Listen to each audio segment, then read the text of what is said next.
Hi to our podcast audience and to our online listeners. While we know you are listening, it really helps when you take a moment to subscribe. The more subscribers, the greater reach. It's super easy. Go to lauraflanders.org/listen. There are direct links to the many platforms where you can subscribe. And for all our lovely fans, please consider putting that love into action by becoming a member. We're independent from corporations and government, but we are dependent on you. Go to patreon.com/The LF Show and become a member. Members receive special bonus content, and we've got some great stuff coming up. Help us get a jump on reaching our goal of 100 patrons by the end of the year. Recruit. We're over halfway there. Now on with this week's show.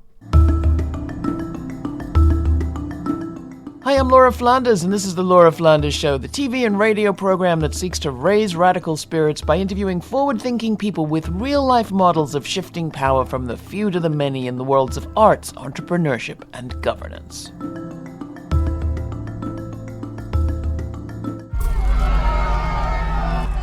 The film is a cautionary tale about the rise of the far right and how fast the erosion of democracy can happen.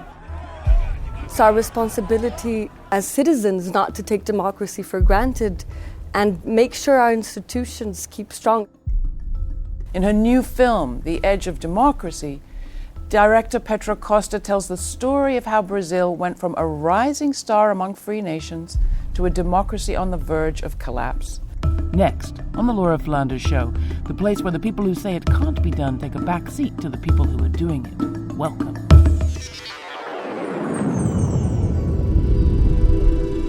A people's democracy, once an inspiration to the world, turns out to be a fragile dream when an impeachment proceeding backfires and issues in authoritarian rule. The recent history of Brazil resonates kind of spookily for us in the U.S. For filmmaker Petra Costa, however, though, this story is personal. The daughter of revolutionary militants, she was born at the end of Brazil's military dictatorship.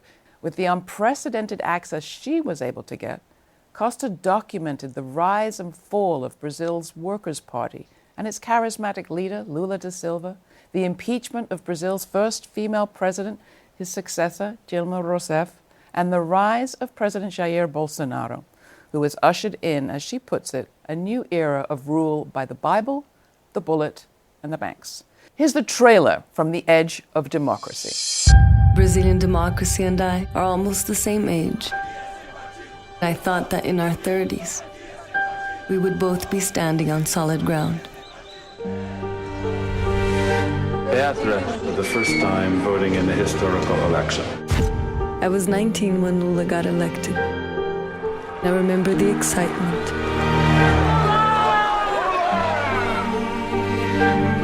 It felt like a huge step in our democratic path.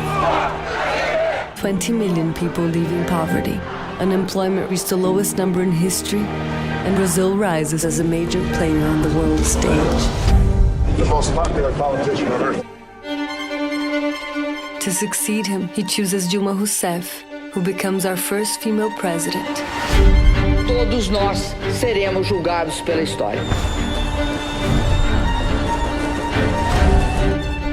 It felt like a change of symbols.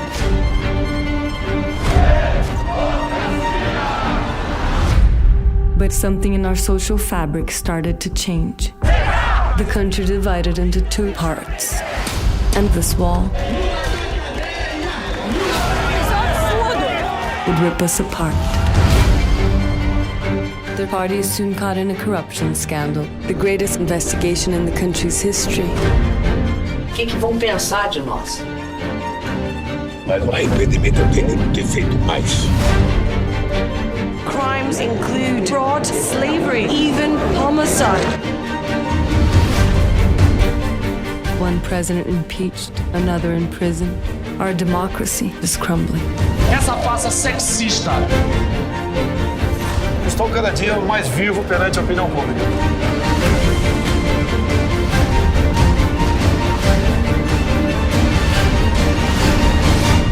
I fear our democracy was nothing but a short-lived dream. The Edge of Democracy was singled out by the New York Times as one of the 10 best documentaries of 2019. Joining me now is its director, Petra Costa. Thank you so much for coming in. Thank you, Laura. The film is marvelous.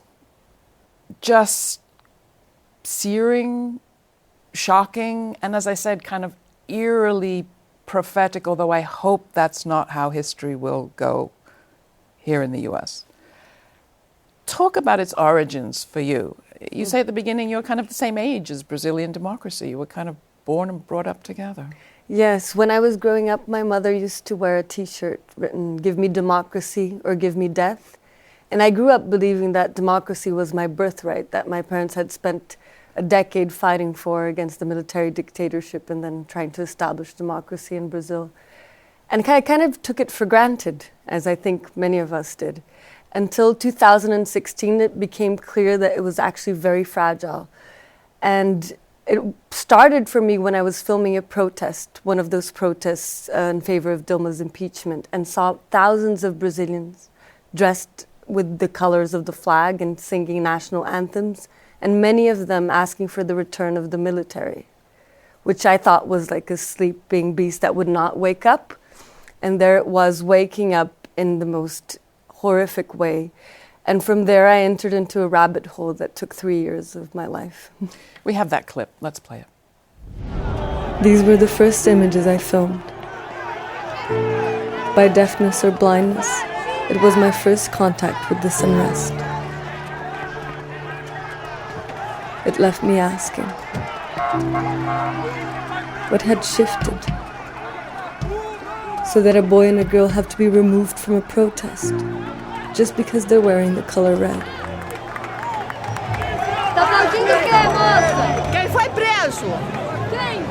Não sei, petista. Por que ele pode ser preso? Hã? Por que ele foi preso? Porque tá defendendo uma coisa que nós estamos querendo. From this point on, the country divided into two irreconcilable parts. Describe the two Brazils that you say emerged at that moment. Well, the country divided into two sides. One was the side that was, I believe, wanting for the continuation of a process of diminishing social inequalities. Brazil is based in 300 years of slavery. We were the country that most imported slaves in the world. And during the progressive years of Lula and Dilma, there were many shortcomings to their government, but 30 million people rose out of misery. There was affirmative action where blacks and people of color were entering into the university for the first time. And we wanted for those rights to continue to be like progressing.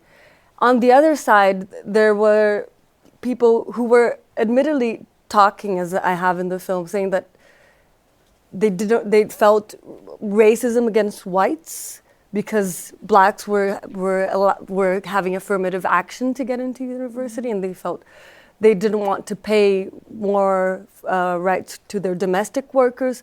So it's kind of a collapse of a class struggle that was dormant for many years while everyone was getting richer. As soon as the economy started to stagnate, the rich did not want to give up on their secular privileges.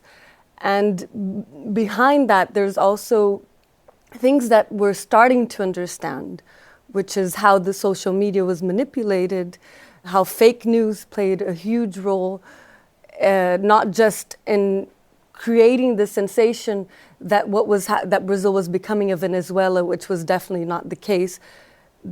Besides the shortcomings of Dilma and Lula's government, which I think the shortcomings was not doing political reform, not doing structural changes, but it was never affronting democratic rules. A lot of people think, because they depended on U.S. media, that they both, Lula and Dilma, were impeached for corruption or, sentenced for corruption. Mm-hmm. Why did they end up out of power and in jail in Lula's case? Well, there was systemic corruption, and in Brazil, while in the U.S. lobby is legal, in Brazil it is illegal, and all the parties were funding themselves through illegal means. However, that was throughout the political spectrum. Every single party was doing that. And this is a country with dozens of parties. Yes. 20. More than 30. More than 30. Yes. Everyone's dependent on coalitions. Everyone's dependent on power that has to be carefully negotiated. Exactly. And what the confusion that was created was that there was a widespread rumor that Dilma was being impeached for corruption. When I entered the Congress, I was confused about that myself. It was only through days there that I understood that the crime she was being accused was fiscal makeup, something all presidents had done before her. And then she is condemned by 60% of congressmen who are themselves being investigated for corruption. There's a very revealing audio leak in the film that shows one congressman saying, we have to impeach her or we're all going to jail, because she was letting loose this operation that was investigating corruption throughout all the political spectrum and taking many politicians to jail. And other presidents before her would just have stopped that operation straightforward. So she unleashes Operation Car Wash, which is an investigation into corruption. She refuses to stop it, even though it's going into places that get dangerously close to her. She herself is only ever charged with financial maneuvering to pay public debts, because at the same time, she is trying to continue the Lula initiative, the Workers' Party initiative of reducing poverty, reducing interest payments, and trying to equalize more a very unequal society. What about Lula? Lula, there's recent revelations by The Intercept that show how the judge that condemned Lula was most likely collaborating and orienting the prosecutors throughout the entire process of the investigation, saying how they should portray Lula's case to the media, coordinating when the audio leaks should come out. So in every single step, interfering with the political landscape in Brazil in completely illegal ways. And the most revealing fact is that after that entire process, and after Lula is condemned in a faster speed than any other politician in Brazilian history, that judge becomes Minister of Justice of the new President Bolsonaro. Judge Moro. The details of all of this are laid out brilliantly in your film, and you have extraordinary access because of who your family are and because of your understanding of the situation. I urge everybody to look at the entire film. And one of the reasons I do so is not just because we care about Brazil, but because so many questions are raised in it about how much change can anybody make, any political initiative, party. I mean, Lula says in the film, if we had wanted a revolution like other revolutions, we could have simply gone outside of the rule of law, had a military force, he doesn't say this, but line people up against a wall, got rid of them. Instead, we tried to play by the rules. We started a party. I abide by justice. You see him turning himself in. Powerful speech he gives when none of his followers want him to leave. They ordered my arrest. It's no use trying to stop me from traveling around this country, because there are millions of Lulas, Bolos, Manuelas, and Dilma Rousseffs to do it for me. There's no use in trying to stop my ideas. They're already in the air, and you can't imprison them. There's no point in trying to stop my dreams, because when I stop dreaming, I will be dreaming through your minds and dreams. There's no point in thinking everything's going to stop the day Lula has a heart attack. That's nonsense, because my heart will be beating through yours, and there are millions of hearts. The powerful can kill 1, 2, or 100 roses, but they'll never stop the arrival of spring, and our fight is in search of spring. This is the Laura Flanders Show. I'm Laura. My guest is director and actor Petra Costa. Her personal but political new film, The Edge of Democracy, is a cautionary tale for those interested in how a democratic system can emerge and crash. It covers one of the most dramatic periods in Brazilian history so far, but history isn't over. Since this interview was recorded, Lula da Silva, known as Lula, was released from jail on constitutional grounds, but you'd still think from most of the coverage that he'd been convicted of corruption. For the real story, you can watch this full episode and see more clips from the documentary at lauraflanders.org. And while you're there, don't just watch and listen, subscribe. And if you're subscribed already through Apple Podcasts, say, take a moment to write a review and share your review on social media.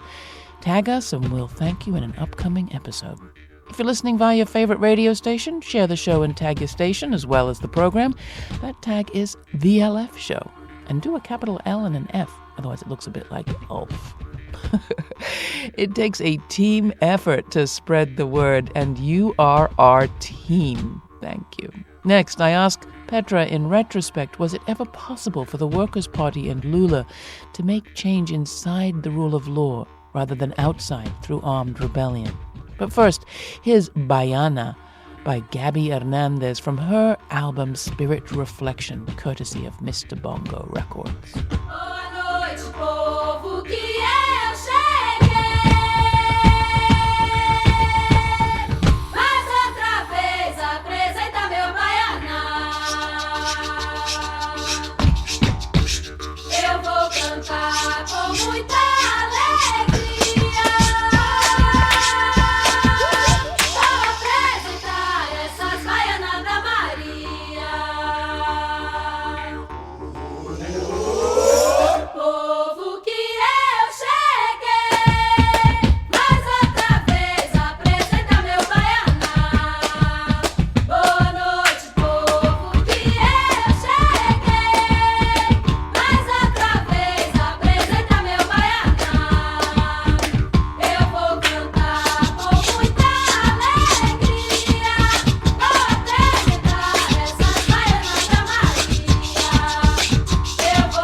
In retrospect, do you think it was ever possible what he was doing, what the Workers' Party was doing? Is it possible to make that kind of change without armed rebellion? I think it is possible, but it's part of a global solution we have to find of how to control capitalism. I think capitalism cannot no longer go on deregulated as it is. We're on the verge of a mass extinction. We're on the verge of collapse of democracies worldwide. And I think that is very related to the fact that 8 men control half of the world's wealth. And there is no control of how these big bunnies are interfering with the democratic processes worldwide, be it through lobby, be it through illegal manipulation of social media, and we're all suffering the consequences of that. But I mean, you have and The Intercept has more, but you have some of the leaked footage, because everyone seemed to have been being taped, of the heads of construction companies saying, we've got to stop Dilma, in this case, her investigations, before it comes to get us. And you just referred to it. Like, how did you say we got to grapple with capitalism? How? I mean, I have to say, I kind of came away feeling like, well, if you organize for 30 years of people's movement through unions, we have mass strikes as you did in Brazil. Yeah. You have an intersectional, an organization dealing to some extent with race and sex and gender and social inequality.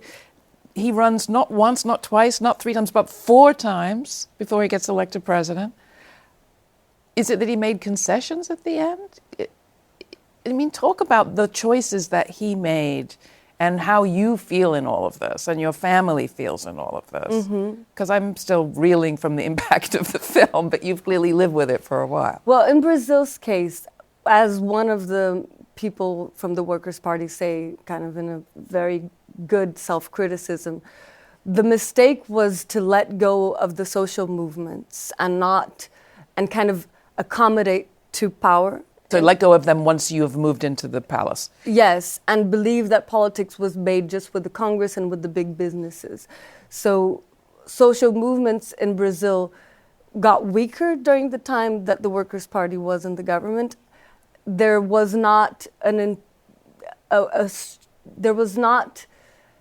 a strong way of getting people politicized and understanding that the reason why they ascended socially was because of political rules and political actions. People think today, and I interviewed many people who say that they ascended socially because of God or because of their own effort. So that is in Brazil's case. But I think what is happening in Brazil is extremely tied to what is happening in the world and influenced by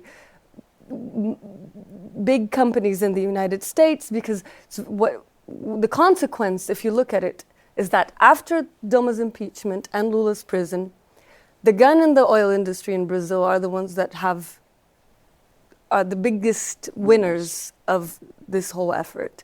Now gun is being deregulated. Anyone can start buying a gun in Brazil, and the oil industries are very happy that Petrobras is on the way of being privatized. The national oil company. Our national oil company. So this is very intertwined with regulating these companies worldwide, I think. And also with what is happening in the Amazon. The Amazon is already at the tipping point of what it can be deforested. If it's deforested a little bit more, it can turn into a savanna. And it's soy companies that are deforesting the Amazon. So there's these, not just the construction companies, but these big economic interests behind what is happening there. You mentioned the forest, you begin with the tree. You mentioned forgetting. And in a way, I kind of came away from the film thinking authoritarianism is democracy that never apologized. Democracy founded on forgetting is what you say. Yes. What I'm hearing is that in addition to the political, in addition to the economic, there's also a spiritual something. Definitely. Talk about that. And what do you mean by Brazil being a democracy founded on forgetting, and why is that relevant that you start with the tree? Yes, I think... And the slaves. Yes. Brazil, as the United States, is founded on the genocide of the indigenous population, then on 3 centuries of slavery, and then on a brutal military dictatorship. For none of these 3 things have we ever apologized or done a pact of, like a civilizatory pact of reestablishing democracy in a different way. They tried, Dilma and Lula's government did a memory and reconciliation that was to acknowledge the crimes committed during the military dictatorship, but they decided not to punish. In the end, that created a dysfunctional democracy because it opens the path for Bolsonaro to, during Dilma's impeachment, he voted in the memory of Dilma's torturer, of the man responsible for the torture of Dilma. We're talking actual many days, many weeks or months torture under the military dictatorship before the arrival or the fight for democracy. Yes, Dilma was in prison for 2 years and brutally tortured. And for people, and for him to say as well that the mistake of the military was not to kill more, not to kill 30,000 people. Who would have been your parents? Yes, who would have been my parents. So how can we as a society accept that? It's because we are founded on forgetting. Brazilians have, for many centuries, thought that it's better to forget, otherwise you will create hatred or just intolerance. But when you forget, you're kind of putting yourself in the curse of repeating the mistakes of the past, and that's where we're at. The moment in your film, it actually brought me to tears, and maybe it's predictable, but it's the moment where Lula is mourning his wife, who has died from a heart attack after having also been indicted. The scene is, of course, one of mourning, but what struck me and I think actually moved me to tears was to see a man at the center of political struggle crying publicly. And I wondered how our lives would be different and our political lives would be different, thinking about that forgetting, if we had more expression of real remorse and mourning Yes. for what we've all lived through as a species. and been responsible for. Completely.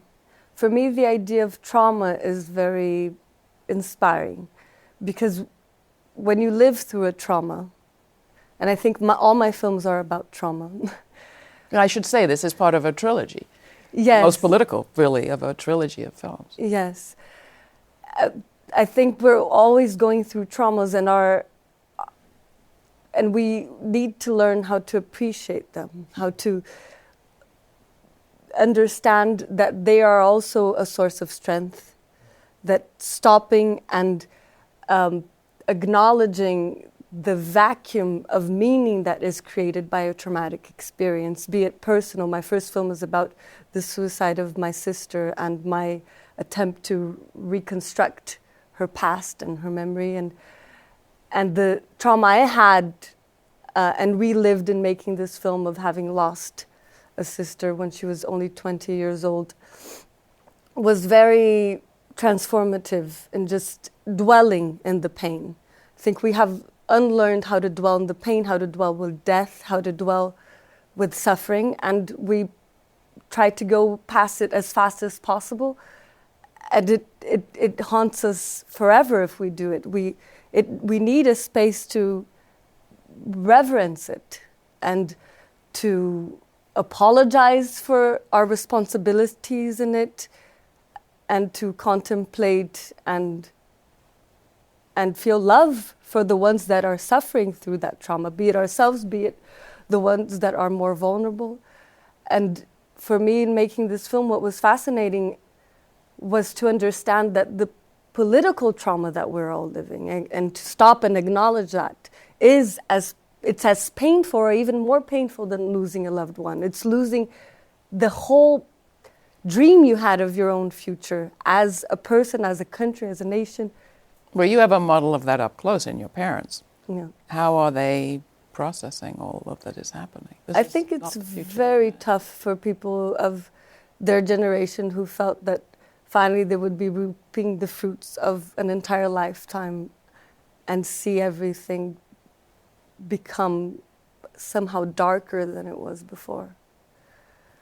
But at the same time, there is hope, and I think they see that as well, how hundreds and thousands of young people are for the first time becoming politically conscious.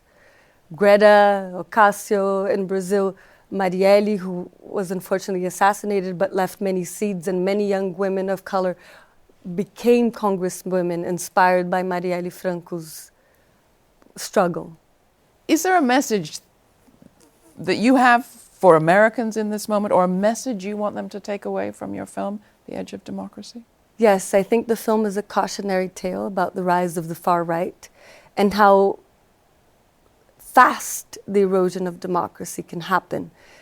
It's our responsibility to, as citizens, not to take democracy for granted and make sure our institutions keep strong. I think American institutions are very strong, stronger than in Brazil for sure. The impeachment was written for a reason, even though in Brazil we had an impeachment that was kind of an abuse of the Constitution. I think here in the United States the situation is very different, and it seems like the abuse of power that was allegedly done by the president in relation to the Ukraine is kind of the foundation of the impeachment law, why that law was written to prevent authoritarianism to ascend. And a call for action in terms of the global catastrophe we are in. I think more than anyone in the world, Americans can make a difference in pressuring companies and the government to be accountable for not being responsible for collective suicide. I think we should end right there. That was beautiful. No, you're Thank great. you so much, Thank Petra. you. That was director and actor Petra Costa. You can find out more about her and the history of Brazil as depicted in her film The Edge of Democracy at our Patreon site. That's where our community of supporters hangs out, patreon.com/The